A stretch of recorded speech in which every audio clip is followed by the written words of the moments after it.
Welcome to the Kindness Project, the podcast designed to share stories of kindness and share how kindness can make positive change in our world, one small act at a time. In this week's episode of the Kindness Project, we talk about Grange Hill, Peppa Pig, and we have part one of our interview with Abby Barmby from the Yorkshire Air Ambulance. Welcome one and all to another episode of the Kindness Project. I'm joined by a man who looks like he's drinking something he's not enjoying. I'm joined by a girl who has lost the green beanie from last time. I don't know where it's gone to. Oh, it's there. And we're joined by a man who is chilling on his sofa while he joins us in the in this Zoom call today. Welcome everyone. How are we doing today? What's up? Good. What? Good. Is that all we get? Good. Good. Aren't you guys going somewhere today or some point this week? Oh, where are we going? Well, where are you going? We are going. Can you guess from that song, Charlotte? Yeah, no, I talked to Mum about it yesterday. You're going to... Oh, so you know. So I brought it up. All right, okay. So we are going to Jurassic World. Right, should we just talk about it as it's a podcast? We are going to Jurassic World in London. Clearly not the real Jurassic World, but a representation of the dinosaur island. If somebody said to you, I had created Jurassic World in real life, would you want to go? Yes. You would. So, what about that TV show you watched? They did on Netflix. Where they had all those kids on the island and they got stuck on the island with all the dinosaurs and they had to run for their life every episode. Don't make me cry, Charlotte. What? Sorry, They're to leave Bumpy behind. Sorry, no. Right, so what's the show? Tell us about the show. It's the Jurassic World show. It's Jurassic World cartoon. Yeah. Right, go on. And like, And I they get just stuck remember on this there island, was... and one of the kids' dads died. And then they met a dinosaur and they named it Bumpy because it had mismatched horns. And it was one of the kid's best friends. And then they all left the kid and Bumpy behind. Did and they then, not go back for the... Did the kid No, not come he back? fell off of the train. Yeah, And then he met Bumpy again. Yeah. And then they found him. And Next time on TV reviews of Netflix kids shows. And then I was crying. Did you get upset that Bumpy didn't make it? Maybe it wasn't a show. He just had to be left on the island. Okay. Oh, no, he didn't. So a dinosaur gets left on an island full of dinosaurs. Why is that sad? Because he was the boy's best friend. All right, okay, fair enough. Russ, what kids' TV show would you like to review on this special edition of Kindness Project Kids TV edition? Definitely not Jurassic Island or whatever it was called. What was it called? Camp Cretaceous. Camp Cretaceous. All right, okay. Yeah. Russ, feel free to review. Feel free to review a TV show of your vintage, kids' TV show only. I'm still recovering from the loss of Bumpy, to be honest. Bumpy's gone. I'm still like recovering from the episode of Doctor Who that came out recently. Oh, That was good. That was good. Sorry, there will be some spoilers, Doctor Who spoilers. Did you watch it, Charlotte? Did you watch it? I watched it. Yeah. I definitely didn't see that coming. No, I thought I was gonna like move on to how do you pronounce his name? Yeah, the new guy. Yeah, the new guy. It wasn't the new guy, it was the old guy. Yeah. But I'm sure that in the next series it will transition to the new guy at some And point. Catherine Tate's back. Yeah. She is. I wonder how they're gonna work that. Yeah, but the reality is, did you watch it, Sophie? I watched parts of it with you. You watched parts I of it. watched the Rasputin part. Rasputin was in it, and it was the master. That was good. I liked the bit at the end. That was the support group. That was great. The support group was funny. So many familiar faces, man. Yeah, but like Doctor Who is good with that because they do loads of like throwbacks to sort of previous eras and generations and stuff like that. I think the first episode I ever watched might have been a Ace one. So seeing Ace in it was an interesting perspective on it. However, the other thing that I want to talk about when it comes to old TV shows is: did anybody see Strictly Come Dancing over the weekend? No. Russ? Bits. Bits. That surprises me because I know you're a Strictly Come Dancing fan on the quiet. I don't like a bit of Strictly Come Dancing. But on this episode, they had they were celebrating the BBC's 100-year history. Sorry, yeah, I did see it. All right, okay, all of it. And well, I see Tony Adams do grandstand, and Yeah. I see. I mean, bless him, he's trying his best, isn't he? I see. Well, He's trying his best. But he's not a natural dancer. I'm wondering if that's Arsenal fans voting for him, you know. You know what, it could be, but I think we like an underdog in the UK, don't we? So it's like, but the reason that I mentioned it is because one of the dancers, I can't remember which one, did the Grange Hill theme tune for us, and that is an absolute banger, isn't it? Well, absolute banger. Grange Hill was big in his day, wasn't it? So. Well, in our day, in the 80s, it was quite good, wasn't it? But yeah, all good. What's the best theme tune of your generation, Charlotte? I don't know. There's a lot of theme tunes I like. Soph's got an answer. I can see it in her eyes. Peppa Pig. Peppa Pig. Oh, you know what? I remember walking round. There's a place in the UK, international listeners, called Poulton's Park, and it is a shrine to Peppa Pig. And you wander around, and I mean, Sophie was at an age where she appreciated this. Did you come with us, Charlotte? Yeah, I was there. And basically, you wander around for 4 hours, and all you can hear is the Peppa Pig theme tune. I've not on been. Repeat. Have you not been? No. Well, as you've got no kids, I'd be surprised. Nowhere I would like to visit, though. Go on. Legoland. Legoland's good. I think that's good for kids and adults. Legoland. I've enjoyed Legoland. And Sophie has just gone to get her Legoland sword that she got. That you're very familiar with, Raz, because every time you turn up at my house, she slaps you with it. I'm down at the end of November, so make sure you keep it safe. Yeah, so Sophie's ready with her sword already. She's there. I don't know if you got that at Legoland. It literally says Lego on it. Yeah, it's a Lego sword. Why do I remember you getting a sword from where's that place in France? Paris? Oui. Asterisk. What are you laughing at? What are you laughing at, Russ? That's just wrong. What's wrong? What's wrong? How'd you burn her like that? Sorry, where did you burn her? Well, you mean Paris? Right, is Paris? I meant Paris. I would say Paris. Is Paris a place in France? I'm talking about it's a city in France. Yeah. I am a burning out. I don't see that, to be honest. But Asterix land you're talking about. Yes. Charlotte. Yes. Fair enough. That was amazing. That's the time where you threatened to go on the double loop, but didn't. Then we went on a stroller ride, and we got to the top of the big bump, and I thought I was going to die the entire way down. You didn't. And I didn't. Spoiler alert. Spoiler alert.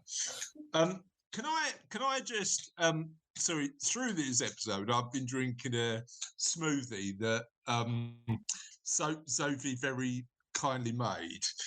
And here's a little warning, chaps.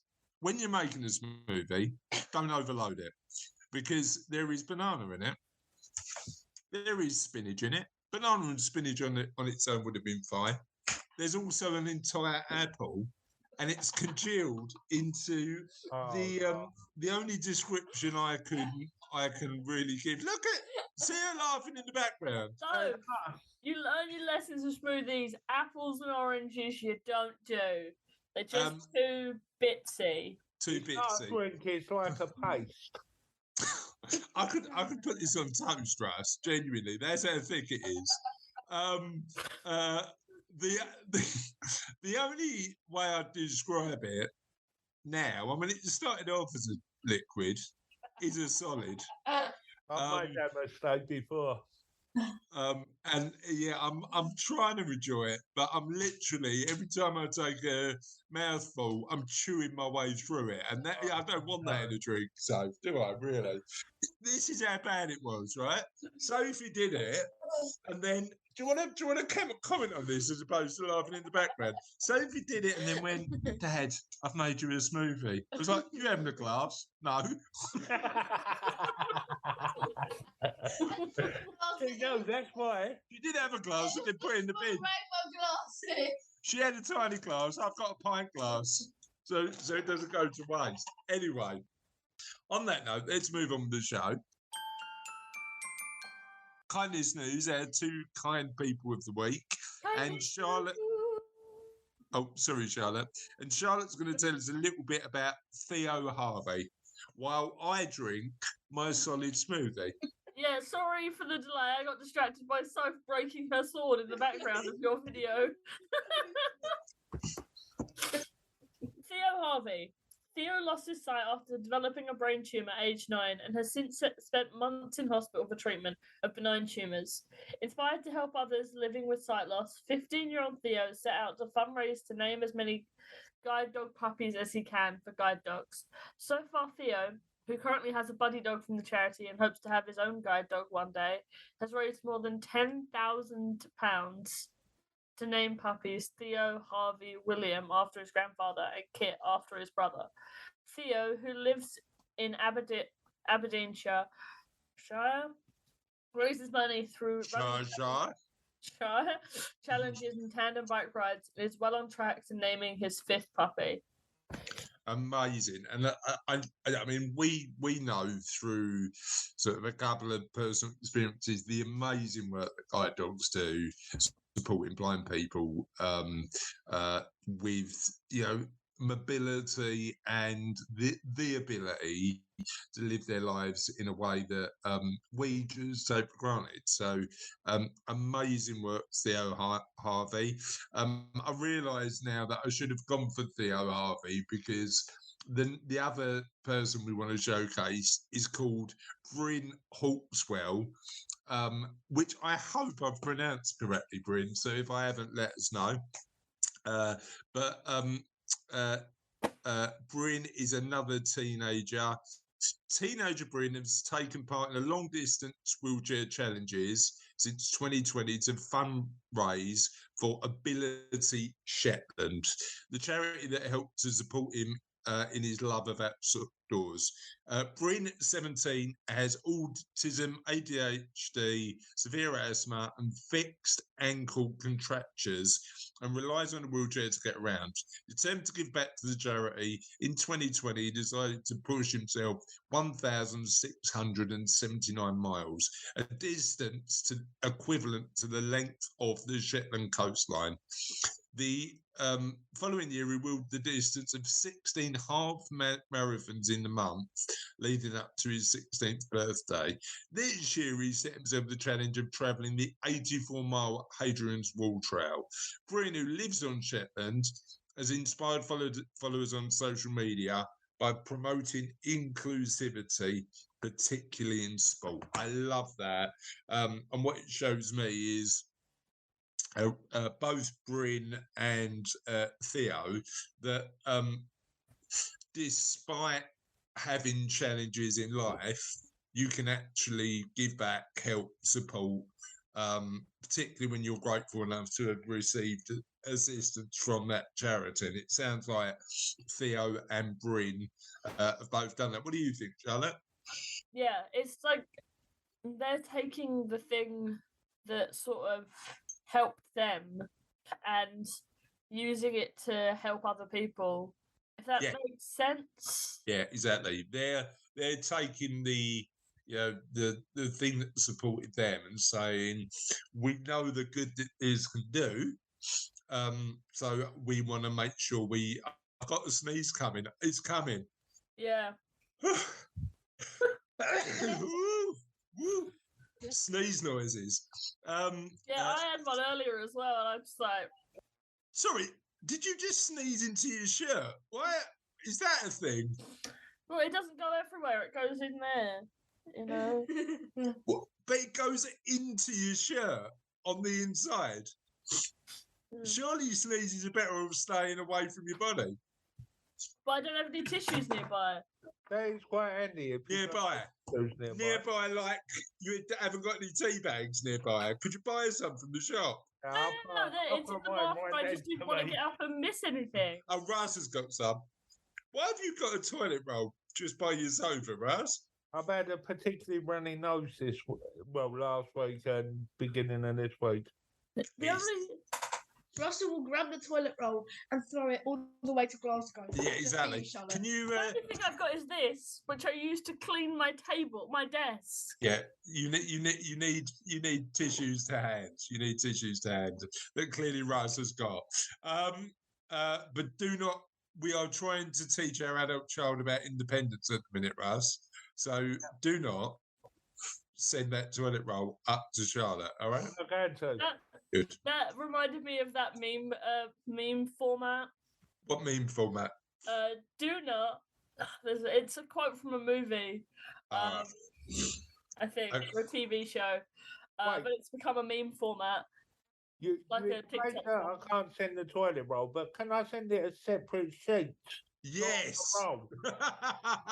Send one sheet a week. Send one separate square sheet a week. If you're going to send it, please inform me, because packages sometimes don't go directly in my mailbox. Oh, well, I'll be telling you. I've just got this image of somebody else in your block of flats opening a parcel and just finding one sheet of toilet roll. That would be with my name and the address weirdest. on the bag. Huh? With my name and address on the bag.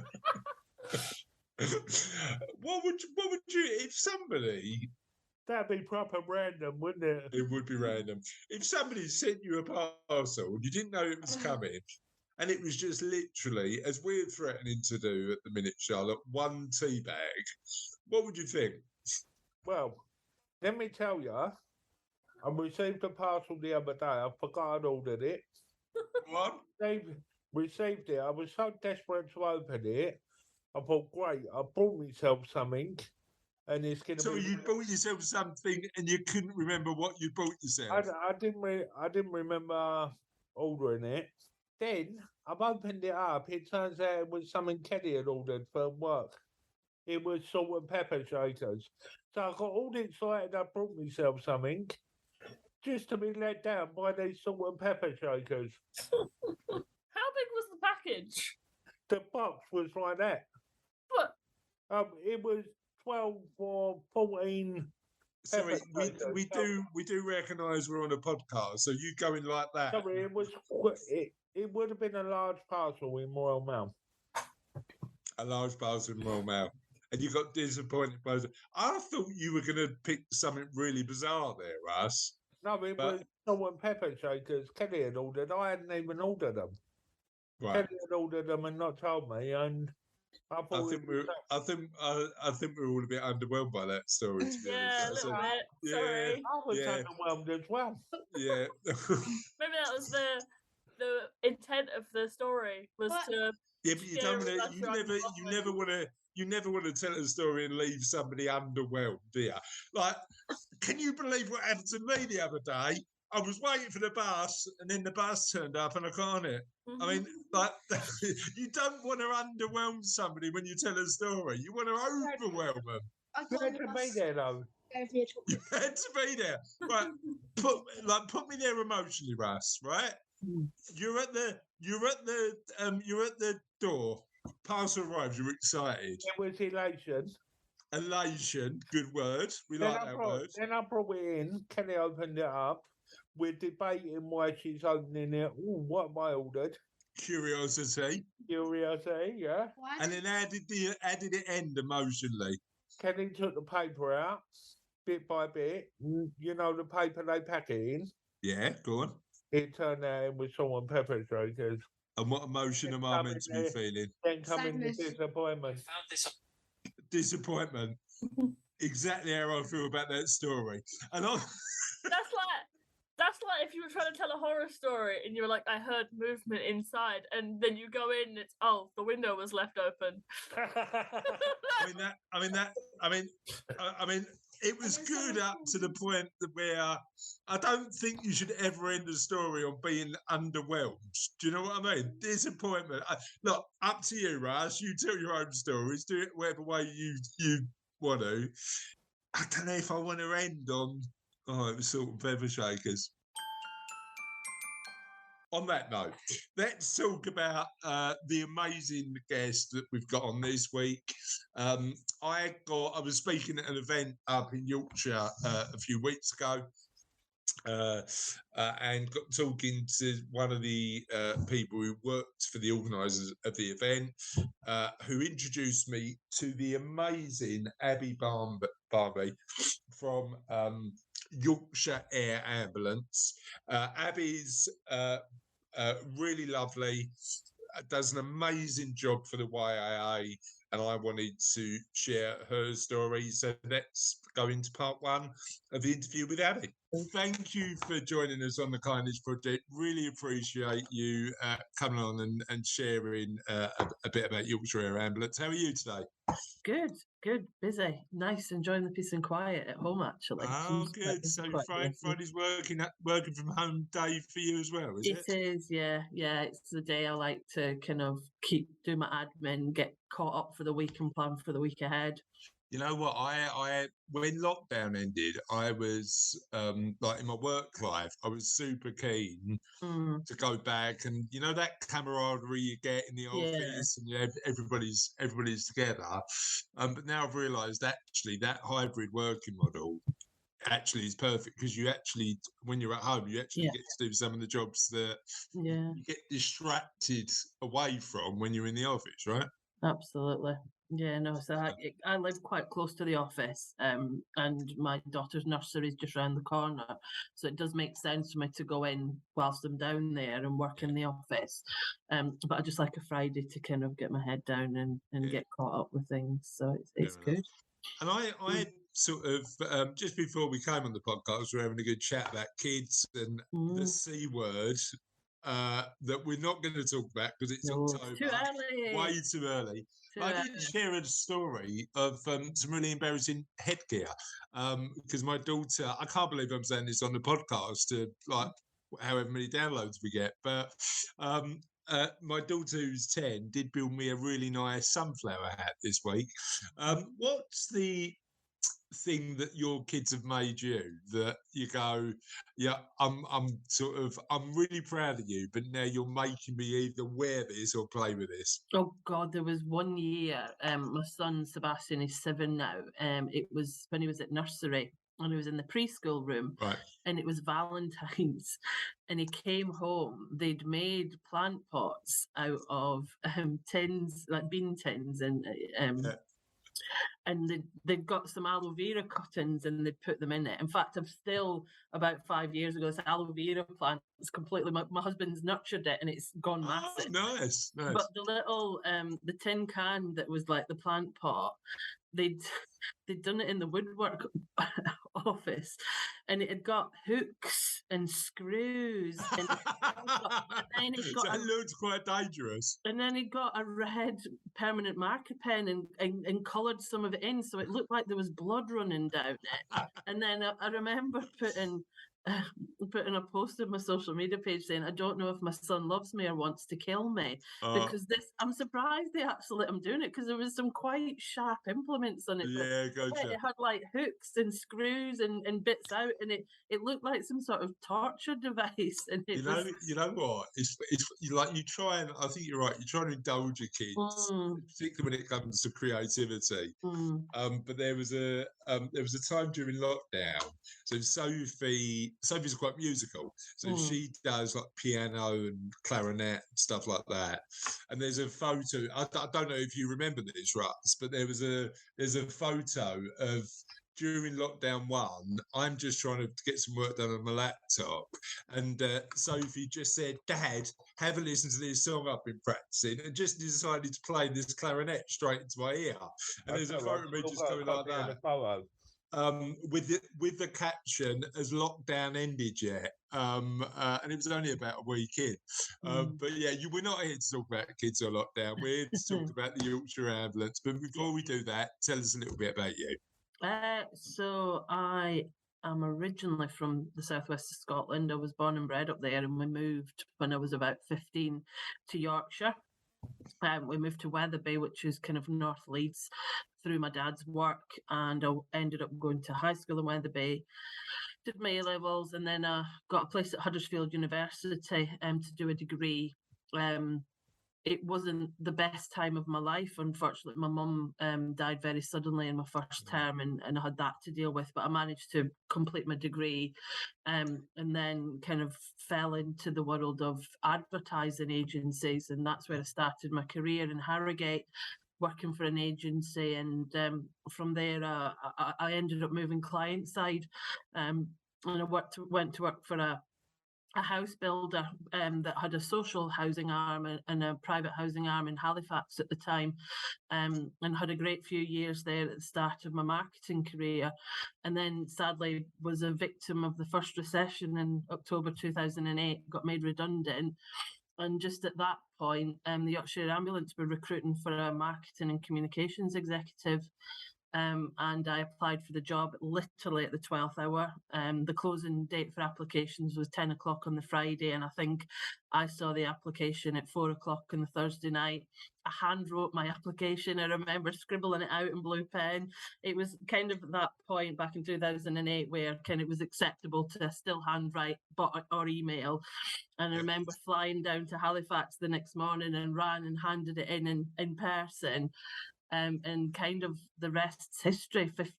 14 years later, I'm still. Do you think? I mean, I don't know if anybody's ever spoken to you about this, but do you think that in a world where we do everything electronically, again, we're going back now, 2008, 2009. Do you reckon just handing it in made a difference? Has anybody ever told you?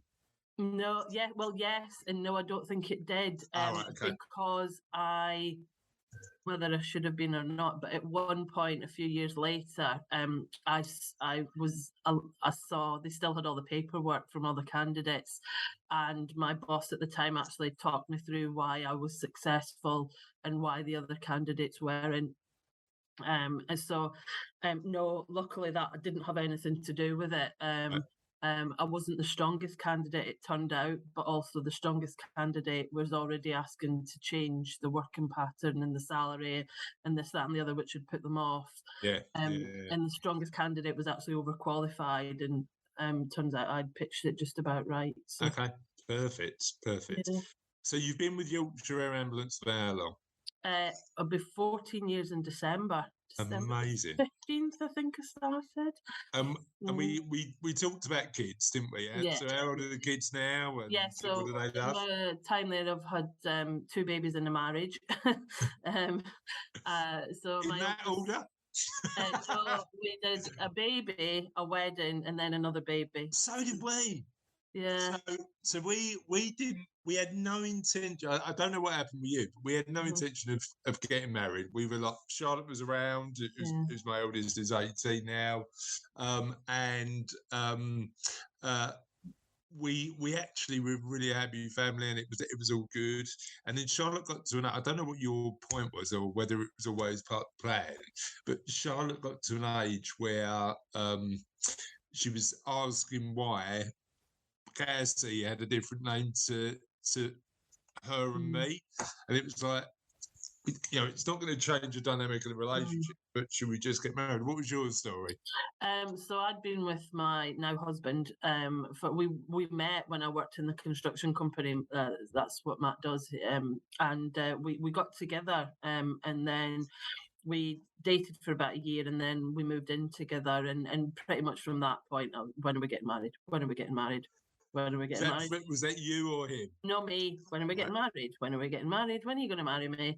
And it became a bit of a running joke. And if you ever meet my husband, he will not be pushed into anything. He's quite a quiet character, doesn't like being the centre of attention. So a wedding to him was probably quite stoic, right? I'll make the choice when I make the choice. Yeah, won't be pushed into it, won't be told what to do. And we were at that point in our lives, so we were kind of our mid-20s, pretty much 3 years worth of everybody gets married at the same time, don't they? And every wedding you go to, it'll be your turn next. Come on, Matt, it's your turn next. And then there was when we waited, and then the year I was going 30, we planned to go to Las Vegas, and I'd built, oh God, it's going to happen in Las Vegas, he's going to propose, and we talked about having a family, and I was like, I want to get married. I'd been brought up quite traditionally, I want to get married first, and went to Las Vegas and decided that we were going to start trying for a family when we got back.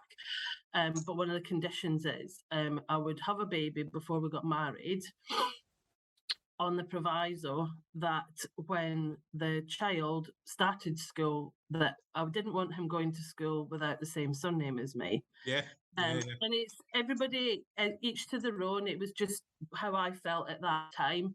And I just wanted the guarantee that he was going to marry me. It was a big thing for me to have a child kind of out of a marriage. I was brought up quite traditionally. Sure. My views have changed a little bit now. So we had our son Sebastian in 2015.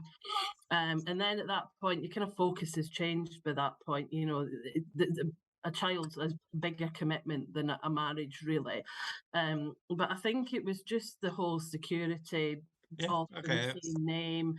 When you've got a child, things change. It's about the future and what if something happens to one of you, and the legal side of things.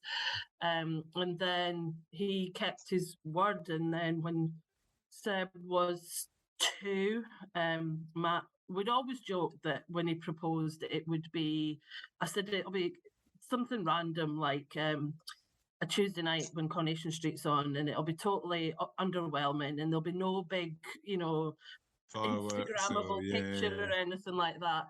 And literally, it was exactly as I planned. It was Christmas Eve 2016.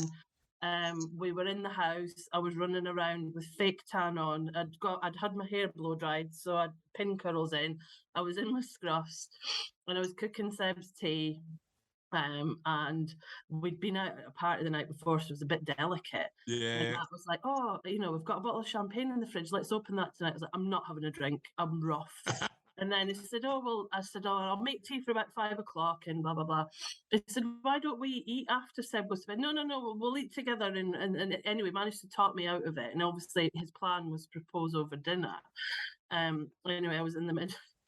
I remember it vivid. I was in the kitchen and I had some music on, and I was cooking. Seb was having sausage and mash, and I heard him, Abs, come here. And I was like, Seb's tea's ready.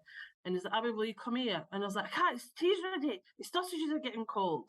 And he was like, Abby, will you just come here a minute? And I came storming through into the lounge and I said, Seb's tea's ready. What's the matter? And he was down on one knee. Oh, bless him. With a ring box with Seb, and I'd always said I didn't want him to choose a ring because I didn't know what was going to suit me or anything. I wanted to choose it together. Gotcha. And there was a Haribo ring and a ring box, which was his mum's ring box.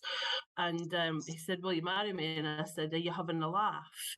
Was my initial response. I was so shocked and I didn't expect it. And then he said, I wouldn't be down on one knee if I was having a laugh. Do you want to marry me or not? And I was like, oh my God, of course I do. And then we got up in the box, and then I looked down and Seb had eaten the ring out of the box. So he had to run up and get the pack of Haribo that he'd bought. And then get another ring. And then, well, no, because Sam wanted to eat them all at that point. So I think we'd got about 4 rings through before I actually managed to get a picture of this the actual Haribo ring with my pin curls in and my fake tan on. So it probably says a lot about me. To like the question that I'm thinking about, Abby, is were the sausages all right? Did Seb get his he did dinner get in his the end? tea Oh, all cool. right All in right. the end. All Yeah, it good. was absolutely fine in the end. Look, I've got a couple of really good wedding stories to tell you because I actually got married in Vegas. Cassie and I got loved married it. in Vegas. So next time we do an interview, we'll talk a bit more about that. But I want to make sure we've got time to put focus on the charity. So told us a little bit about you. So that was part 1 of Abby's interview. She's a bit amazing, isn't she? Yeah. Let's move on to the end of the podcast. Tis the And end. Tis the end of another part. I am still mourning question of the podcast Yeah, because I'm still mourning question it of the feels a bit empty without question of the podcast at the end of the No. show. But as the book's coming out, just want to sort of promote the book. Russ, do you want to? We've been really fortunate that loads of people have said really nice things about the podcast, haven't they? Stab. What Do you have any examples, Russ? Did you want me to elaborate?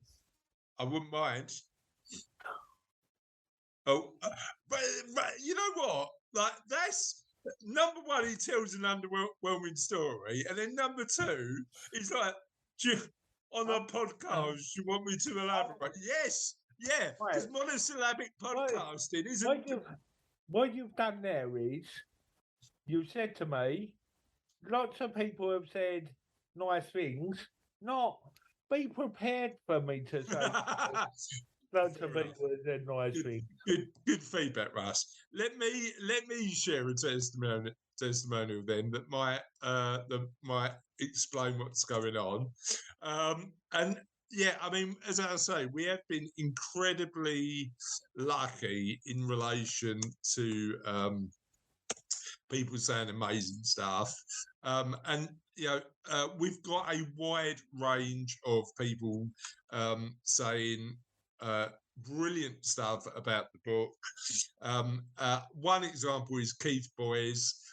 Thanks, Keith, friend of the show, somebody who I've got a lot of time for, runs a financial planning business up in Scotland, who said, during reading this book, I walked past a homeless man, any spare change, he said, to which I said no. And then one of the stories from the book popped into my head. And he went back and gave the man a brownie he'd been saving. This book, the Kindness Project book, is a book that makes you reflect on your own character and relationships, what it means to be kind to yourself and others. It's a warm, enjoyable, inspirational read, packed full of wisdom and actionable ideas, which I absolutely love from Keith. Thank you so much for that testimonial. And in future weeks, we'll, as the book gets closer, I'm getting excited now, Russ. How close is it, guys? When's the due 17th date? of November. Oh, crikes. That's close, isn't it? Well, Chris was saying about reading the manuscript. We sign off on that today. Next week, we should have the original proof. Do we get a paper copy before it comes out, Russ? I think we get the copy. I think we get the copy of the proof. Is your Apple Watch excited about the release of the book as well, Russ? But they didn't find it on the web. Not yet, but it will be. So it comes out in November. Perfect Christmas present. Yeah. You know what? I can't think of a better Christmas present than this book, and that's why both you, Charlotte, and you, Russ, are going to get a copy. I appreciate it. You're welcome. Why don't you give it to Charlotte for her birthday? It's close to November. Mate, what would you like? What would you like? Because you're Sophie just suggested that you should get it as a birthday, not a Christmas present. What would you prefer, Charlotte? If it's coming for my birthday, it'll just turn up in the post, won't it? Yeah, I'd rather wrap it. Yeah. I'd rather wrap it. I'm going to wrap it with one sheet of toilet paper, or do you want, or is that your present to Charlotte No, Rose? I might go the whole world at Christmas, send a roll. Oh, Dad. I'm coming last home of the for big Christmas, spenders. Along with a No, what you need to do, you need to get a whole entire roll of toilet paper, get all the sheets, and then you need to meticulously, instead of wrapping it, you wrap it, and then you meticulously stick each and every one like a puzzle. Sorry, what? What? Sorry, I thought Oh, we were you going. know I love puzzles, so that's great. Lovely. Yeah. That is a good Toilet idea. paper DIY toilet paper. Yeah, I'll get me sewing needle out, stitch them back together. I'm not convinced a toilet paper puzzle is going to catch on That's all. anytime soon. That's all you need when you're desperate for the toilet. Yeah, Oh no, I'll put me puzzle together first. yeah, exactly. I need to use the loo. Let me just do this Sudoku. Right. On that note, have a lovely week, and Master, allow me to use the toilet. yeah, have a lovely week, and we will see you on the Kindness Project soon. Bye. Wow. Bye.